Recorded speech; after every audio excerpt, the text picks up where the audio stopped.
Pues damos gracias infinitas a Dios por el privilegio de estar nuevamente reunidos en línea con nuestros queridos hermanos allá en Altamira, Tamaulipas, en este Día del Señor y nuestro corazón está gozoso de poder alabarlo y glorificarlo como solamente Él se merece. Y bueno, quiero comenzar el mensaje de esta mañana, en este día, con esta historia que encontré y que les quiero compartir tal cual la encontré. Se titula La fábula del tonto. Se cuenta que en una ciudad del interior, un grupo de personas se divertía con el tonto del pueblo, un pobre infeliz de poca inteligencia que vivía haciendo pequeños mandados y limosnas. Diariamente realizaba esto. Algunos hombres llamaban al tonto al bar donde se reunían y le ofrecían escoger entre dos monedas, una de tamaño grande de 400 reales y otra de menor tamaño, pero con un valor de 4,000 reales. Él siempre cogía la más grande y menos valiosa, lo que era motivo de risa para todos. Un día alguien que observaba al grupo divertirse con el inocente hombre le llamó aparte y le preguntó si todavía no había percibido que la moneda de mayor tamaño valía menos, y éste le respondió: yo lo sé, no soy tan tonto como creen. Ella vale 10 veces menos, pero el día que yo escoja la otra, el jueguito se va a acabar y no voy a ganar una moneda más. Esta historia podría concluir aquí como un simple chiste, pero se pueden sacar varias conclusiones. La primera, ¿quién parece tonto? O más bien, quien parece tonto no siempre lo es. La segunda, ¿cuáles eran los verdaderos tontos de la historia? Y la tercera, una ambición desmedida puede acabar cortando tu fuente de ingresos. Pero la conclusión más interesante es: podemos estar bien aun cuando los otros no tengan una buena opinión sobre nosotros. Por tanto, lo que importa no es lo que piensan de nosotros, sino lo que uno piensa de sí mismo, y más importante aún, lo que piensa Dios de uno.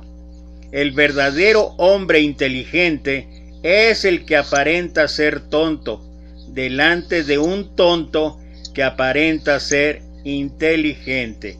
Y bueno, la historia de verdad que está para reflexionar en varios sentidos, como lo mencionaba ahí en la fábula que compartí con ustedes, o en la historia que compartí con ustedes. Pero me voy a enfocar particularmente, y por eso es el título del mensaje de esta mañana: ¿quiénes son realmente los tontos? Y para ello voy a compartir lo que ocurrió allá en el Antiguo Testamento, en la vida del rey David. Hay un episodio en la vida del rey David que da para reflexionar, para pensar, que da para poder hacer una reflexión en cuanto a este tema. David, si ustedes recuerdan, David fue ahí a encontrarse con sus hermanos en la batalla que estaba teniendo Israel contra los filisteos. Y bueno, conocen la historia, cómo es que Goliat durante 40 días estuvo retando al pueblo de Israel para que alguien saliera a pelear con él, y todos de una u otra manera, aunque estaban allí en la batalla, todos tenían miedo. Llegó David y sin hacer mucho preámbulo en cuanto a la historia, David con el poder de Dios enfrenta a Goliat y lo vence. Esto ocasionó que cuando regresa después de derrotar totalmente a los filisteos, el ejército de Israel entra otra vez a Jerusalén. Entonces se oye un cántico donde hablaba y decía que Saúl venció a los 1000, pero David a los 10,000. Y esto hizo entrar en gran cólera, en gran envidia a Saúl el rey.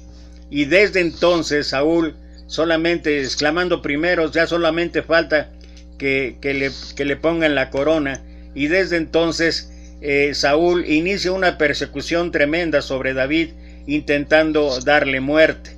Y a pesar de que una de sus hijas de Saúl fue esposa de David, a pesar de que el hijo de Saúl fue el gran amigo de David, estoy hablando de Jonathan, a pesar de todo ello, David tuvo que estar huyendo continuamente y Saúl en persecución de él para acabar con lo que él pensaba que iba a ser el nuevo rey de Israel. Aunque él pensaba eso, la realidad es que Dios ya había escogido a David para sucederle.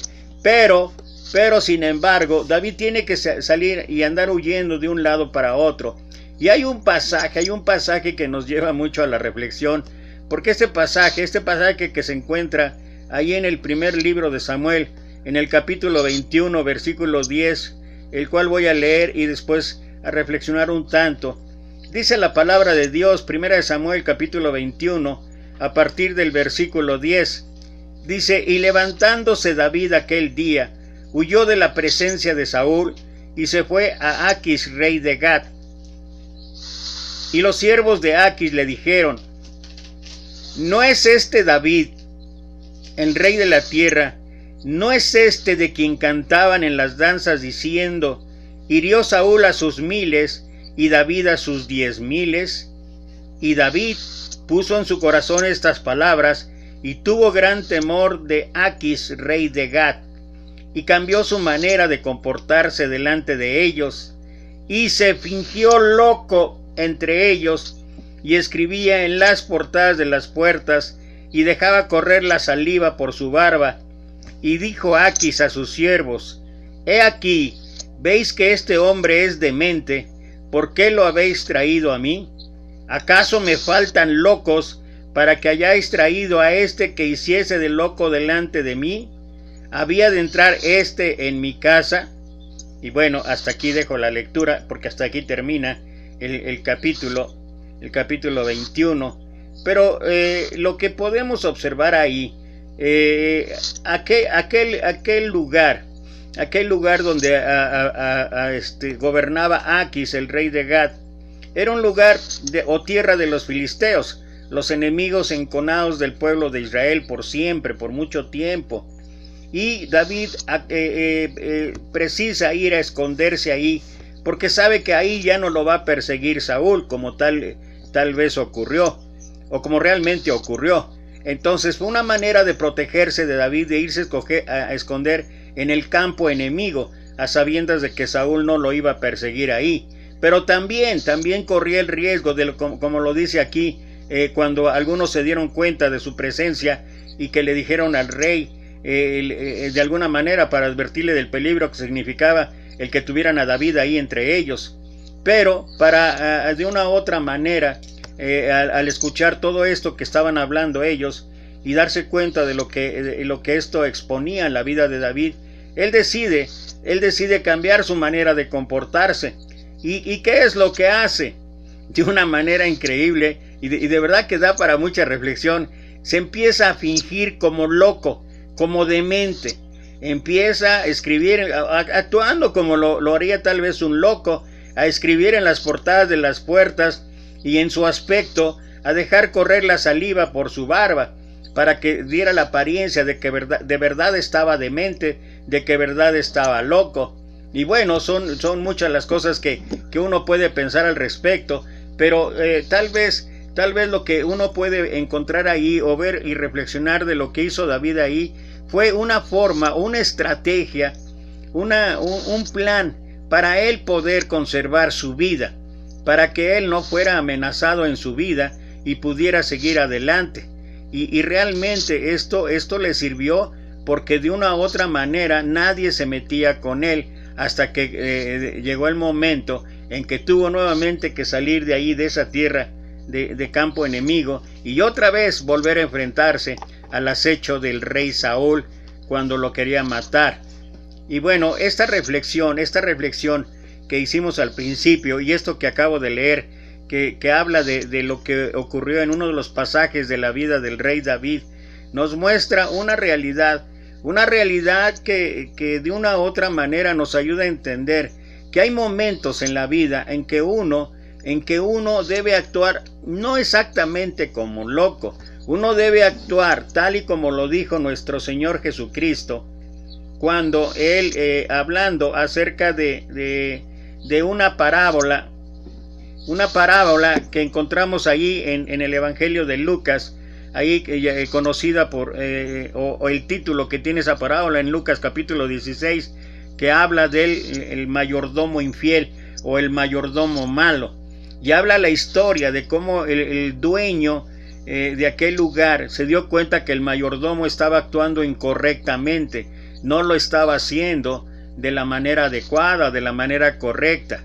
Entonces él pidió cuentas de su mayordomía, y aquel mayordomo, al verse en peligro de saber que pronto perdería el trabajo, lo que empezó a hacer es actuar de una manera totalmente incorrecta. Es cierto, porque él dice que llamó a cada uno de los que debían y preguntándoles cuánto debían, y él le hacía o les hacía firmar una deuda menor. Todo esto con el fin de que cuando él fuera despedido de su trabajo, él tuviera quien le pudiera ayudar en esos momentos. Y particularmente el versículo 8, que es donde me gustaría hacer la meditación y la reflexión en cuanto a lo que estamos hablando de la locura. Dice ahí el versículo 8 de Lucas capítulo 16: y alabó el amo al mayordomo malo por haber hecho sagazmente, porque los hijos de este siglo son más sagaces en el trato con sus semejantes que los hijos de luz. O sea, uno puede pensar que el Señor le agrada, o el Señor está reconociendo actitudes incorrectas, actitudes malas, pero en realidad lo que está resaltando el Señor es la manera de actuar que tenemos aquellos que nos decimos hijos de luz o aquellos que nos decimos cristianos. Debería de haber en nosotros un sentido de astucia, un sentido de sagacidad, porque lo que contrasta aquí el Señor es él alabó al mayordomo malo por haber hecho sagazmente, o sea, de una manera inteligente, de una manera astuta. Dice, porque los hijos de este siglo, o sea, en general, en este mundo, mucha gente actúa de esta manera, con astucia, con sagacidad. Es cierto que no de una manera honesta, dice, pero dice, o contrasta el Señor, dice que los hijos de luz no lo hacemos de esta manera. ¿Y por qué deberíamos hacerlo de esta manera? Bueno, la respuesta es simple.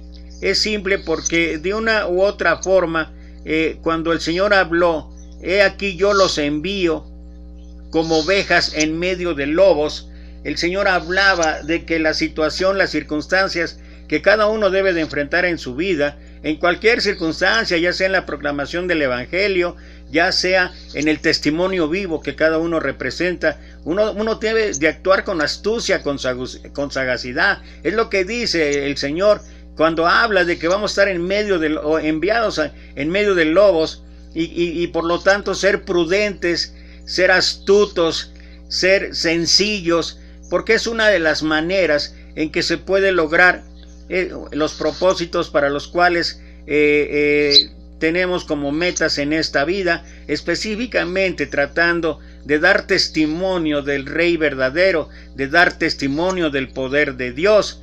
Pablo hablaba de este asunto cuando él dijo él escribió allá en la primera carta a los Corintios, capítulo 9, versículo 19, dice, por lo cual, siendo libre de todos, me he hecho siervo de todos para ganar a mayor número.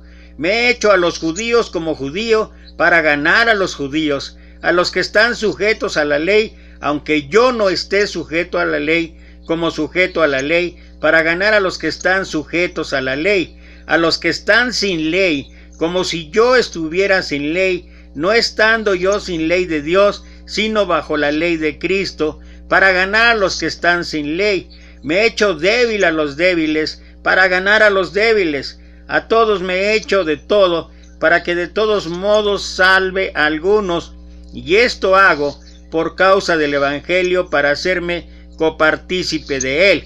O sea, es un ejemplo claro de cómo uno debe tener en su vida astucia, sagacidad, prudencia, sencillez y muchas cosas más, que aunque a veces parezca que esto es una locura, aunque a veces parezca, porque realmente él también, Pablo escribe ahí en la carta a los Corintios, ahí en el capítulo 2, cuando habla que el hombre natural no puede percibir las cosas del Espíritu porque para él son locura, porque éstas se han de discernir espiritualmente. Y los hijos de luz o los cristianos sabemos esto, sabemos que hay cosas inentendibles para mucha gente porque ellos no tienen el Espíritu de Dios, porque no han aceptado el señorío de Cristo en sus vidas a través del plan de salvación, con todo lo que nosotros ya conocemos. Pero dice ahí que para ellos muchas de las cosas que nosotros llevamos a cabo o que realizamos son locura, y realmente es así. Pero Pablo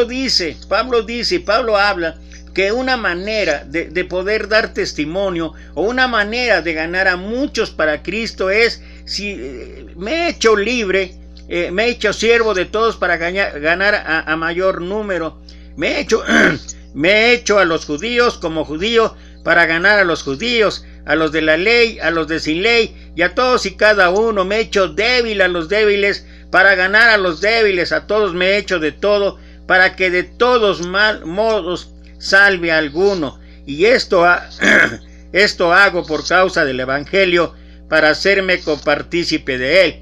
O sea, es un ejemplo claro, es un ejemplo tangible, es un ejemplo práctico de que uno tiene que actuar en su vida con sagacidad, con astucia, y tal vez esto que llevemos a cabo pueda parecer una locura, pueda parecer una locura para la mayoría de la gente.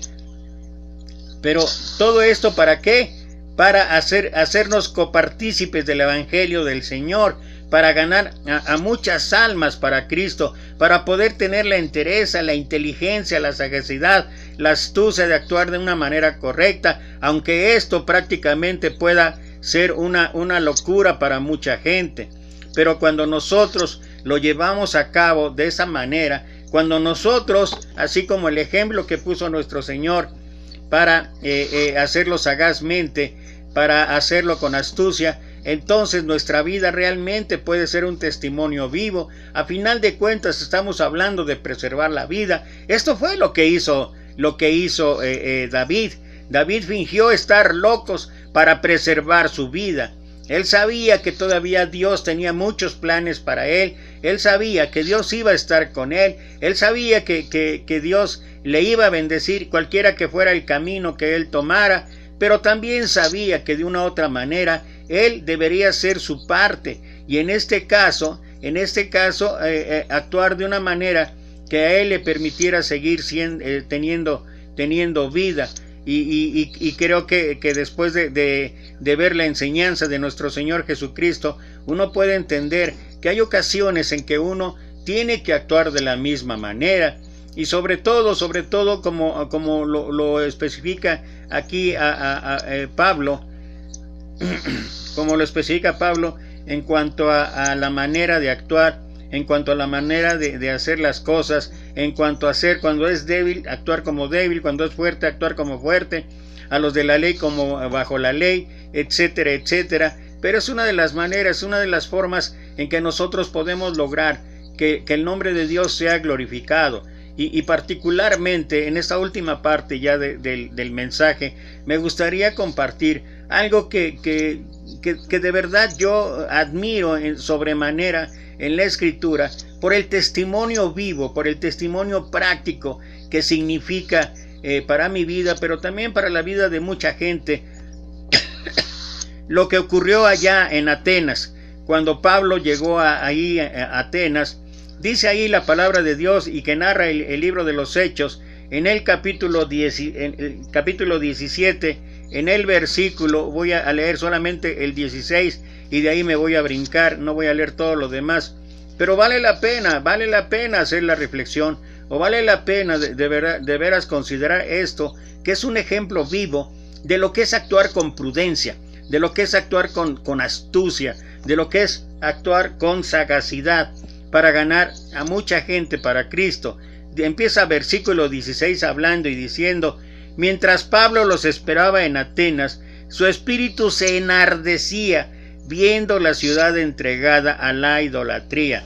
O sea, no podemos dejar de lado que la idolatría que existía en aquella tierra, en Atenas, era una idolatría que molestaba a cualquiera que conociera de Dios. Era una idolatría que en verdad, como dice ahí Pablo, enardecía. Y Pablo era partícipe de ello. Él estaba viendo cómo la gente estaba entregada a una adoración totalmente falsa, cómo la gente se entregaba a prácticas, a rituales que estaban fuera totalmente del contexto de lo que significa una adoración al Dios verdadero. Pero finalmente era su forma o su manera de adorar, finalmente era su forma o su manera de hacer las cosas conforme a lo que habían aprendido o lo que habían creído. Y no podemos dejar de lado la situación que estaba pasando Pablo. Pablo estaba enojado. Enardecer es estar enojado. Pablo estaba molesto. Y yo creo que en muchas maneras hoy en día hay muchos que nos enardece, hay muchos que nos enoja, hay muchos que nos molesta la idolatría falsa, la idolatría en una u otra manera vana, o sea, más que otra cosa vana, una idolatría que no tiene nada que ver con una adoración verdadera a Dios, una idolatría que se basa en religión, no en una creencia de lo que dice Dios a través de su palabra. Pero finalmente también tenemos que entender que mucha gente, eso es lo que ha aprendido, eso es lo que ha conocido, y creo que una de las formas o de las maneras en que uno puede de alguna manera actuar de una manera astuta, sagaz, de una manera prudente, es hablar de lo que realmente interesa, que eso es lo que vamos a ver enseguida. Pero no quiero ir a los siguientes versículos sin antes mencionar que creo yo que la descalificación, que el señalar, que el juzgar, incluso que el condenar, sea la mejor manera de que la gente pueda cambiar, de que la gente realmente se vuelva a la adoración que a Dios le agrada, que a Dios le gusta. Y Pablo entendía esto, y Pablo comprendía esto, porque dice aquí, y voy a seguir leyendo, cuando él fue invitado al Areópago,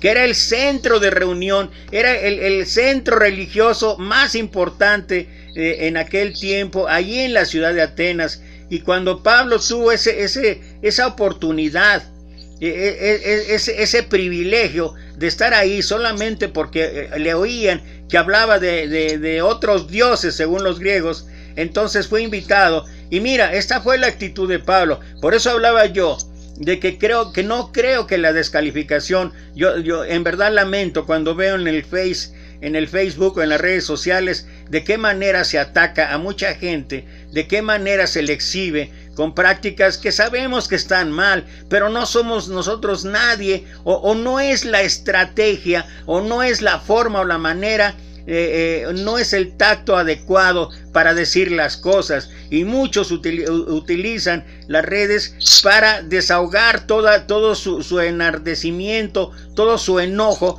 por la idolatría, porque es idolatría y eso nadie lo duda. Pero como vuelvo a insistir, no es la manera, y mucho menos tratando de exhibir a la gente a través de las redes sociales. Mira lo que hizo Pablo, por eso hablo en torno a todo esto. Dice versículo 22, entonces Pablo, puesto en pie en medio del Areópago, dijo: varones atenienses, y quiero que notemos la actitud de Pablo. Ya está enfrente de todos, tiene una gran multitud, tiene el privilegio, tiene la oportunidad de proclamar el evangelio de Dios. Y mira su actitud y mira su manera de actuar.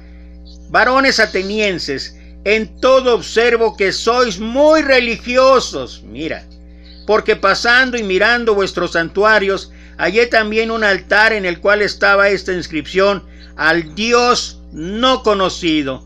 Al que vosotros adoráis, pues, sin conocerle, es a quien yo os anuncio. Y me voy a detener aquí antes de leer lo siguiente. Mira, ¿qué fue la actitud de Pablo? Él no llegó a señalarlos, él no llegó a juzgarlos, él no llegó, aunque sabía que estaban haciendo las cosas de manera incorrecta, aunque él sabía que era una idolatría totalmente falsa, aunque era una cuestión que no tenía nada que ver con la adoración que realmente agrada y glorifica a Dios. En ninguna forma fue ofensivo, en ninguna manera los exhibió, en ninguna manera los atacó, en ninguna manera los hostigó, sino al contrario, hasta parece ser que los estaba elogiando. En todo observo que sois muy religiosos. Y después hace énfasis en cuanto a lo que ellos hacían, pero de una manera totalmente prudente, de una manera respetuosa. Dice, pasando y mirando vuestros santuarios, que sabía él que estaban incorrectos, que sabía él que era una adoración falsa. Dice, hallé también un altar en el cual estaba esta inscripción: al Dios no conocido. Dentro de la idolatría falsa, dentro de la adoración incorrecta, Pablo pudo ver una oportunidad. ¿Y cómo es que Pablo pudo ver esa oportunidad? Pues porque estaba actuando con astucia, estaba actuando con sagacidad, estaba actuando de verdad con prudencia, estaba actuando con sensatez, estaba actuando con sencillez. Y esa es la manera o la forma que este ejemplo nos muestra que deberíamos hacer nosotros en cada situación, en cada circunstancia, en lugar de enfocarnos en aquella celebración o situación falsa. Deberíamos de ver una oportunidad para hablar de lo verdaderamente importante. Se acerca el fin de año, vienen fiestas populares. Estoy hablando en general del mundo, en especial aquí en México. Vienen fiestas en que la gente, sabemos que lo que está haciendo es de manera incorrecta, pero no es en sí la celebración. Lo que nosotros podemos ver, si es que actuamos con astucia, si es que actuamos con sagacidad, es poder hablar de lo verdaderamente importante, de lo verdaderamente trascendente, en lugar de estarnos enredando de que si no es, que si sí es, que si la Biblia dice esto, que si la Biblia dice otro. ¿Por qué no nos enfocamos en esto mismo que hizo el apóstol Pablo? Dice versículo 24, hablando o haciendo énfasis exactamente a lo que los griegos estaban haciendo sin darse cuenta, el altar que tenían al Dios no conocido. Dice, al que vosotros adoráis pues sin conocerle, es a quien yo os anuncio.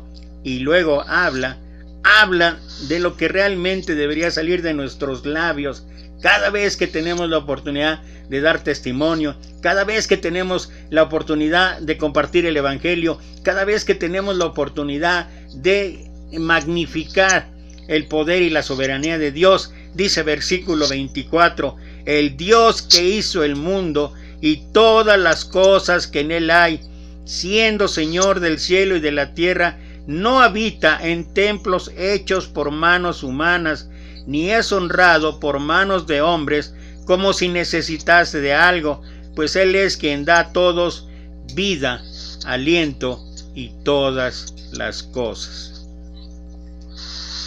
Vaya testimonio del apóstol Pablo. Vaya ejemplo de astucia, de sagacidad. Vaya ejemplo de prudencia, de sensatez, de sencillez del apóstol Pablo para mostrarnos a nosotros que en un momento dado podríamos parecer locos, pero no lo somos. No lo somos, ¿por qué? Porque sabemos que esto que estamos hablando es de alguna manera dirigidos por el Espíritu de Dios. Porque cuando magnificamos lo que es Dios y dejamos de lado las circunstancias, las situaciones, las adoraciones, los tiempos o la forma de idolatría que hay alrededor nuestro, y nos enfocamos en esto, entonces el nombre de Dios puede ser glorificado, porque eso es lo que nos toca hablar. El Dios que hizo el mundo y todas las cosas que en él hay, siendo Señor del cielo y de la tierra, no habita en templos hechos por manos humanas. De una manera, fíjate, Pablo está hablando que todo lo que puede hacer el hombre, que todo lo que pueda construir el hombre, que todo lo que pueda llevar a cabo el hombre es nada comparado con el poder de Dios. Y también que es hasta un tanto, la palabra adecuada sería, es un tanto incongruente, es un tanto tonto el pensar que Dios puede ser metido en un lugar, que Dios puede ser metido o encontrado solamente en algún sitio construido por manos de hombres. Por eso dice, no habita en templos hechos por manos humanas. Y luego creo que el versículo 25 es algo que no solamente es para toda la gente, es algo también para nosotros. Es algo que nunca debemos de olvidar. Es algo que nosotros debemos llevar a cabo. Ni es honrado por manos de hombres como si él necesitase de algo, pues él es quien da a todos vida, aliento y todas las cosas.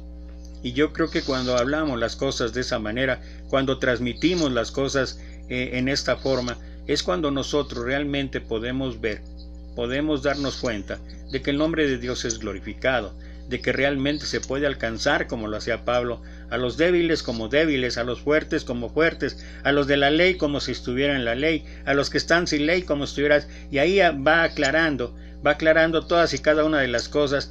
De la manera, lo único que está haciendo es actuar con sagacidad, con astucia, con prudencia, de las formas en que Dios nos ha llamado para hacerlo. Y aunque parezca que esto puede ser una locura, porque ahí mismo, más versículos más adelante, ve que cuando Pablo tocó el asunto de la resurrección, entonces muchos se enojaron y dijeron, no, ahí se decepcionaron. Ahora, lo importante del asunto no es el éxito que a veces quisiéramos imaginar o pensar de que toda la gente se convierta. No, porque dice ahí que a pesar de que muchos le dieron la vuelta a Pablo, muchos otros creyeron en su palabra y mucha gente fue añadida.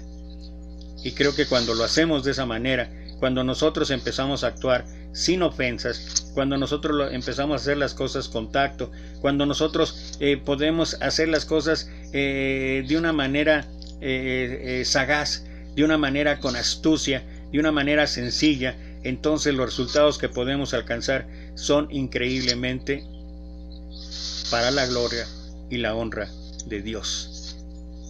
¿Quiénes son los locos? En muchas de las ocasiones la gente no se da cuenta de que los locos no somos aquellos que nos hemos decidido seguir a Cristo, pero ellos están inmersos en esa locura natural, que a veces no entienden por qué, porque no tienen el Espíritu de Dios. Y cada uno de nosotros, los que hemos tenido oportunidad de haber estado en un lado y ahora estar en otro, nos hemos podido dar cuenta de que de una u otra manera, nos guste o no nos guste, sea que creamos o no creamos, seamos creyentes o no creyentes, cristianos o no cristianos, ni es honrado. Y con esto quiero concluir. Dice Pablo, ni es honrado por manos de hombres, como si necesitase de algo, pues él es quien da a todos vida, aliento y todas las cosas. Y por encima de lo que la gente puede pensar que es una locura, que es un fanatismo, que es una tontería, a veces el mostrarles el camino del Señor, ellos tienen que aceptar, o muchos y todos nosotros tenemos que aceptar que quién necesita a quién. Dios no nos necesita. Démosle la gloria porque nos deja ser utilizados, pero Él no nos necesita en una manera, en una forma.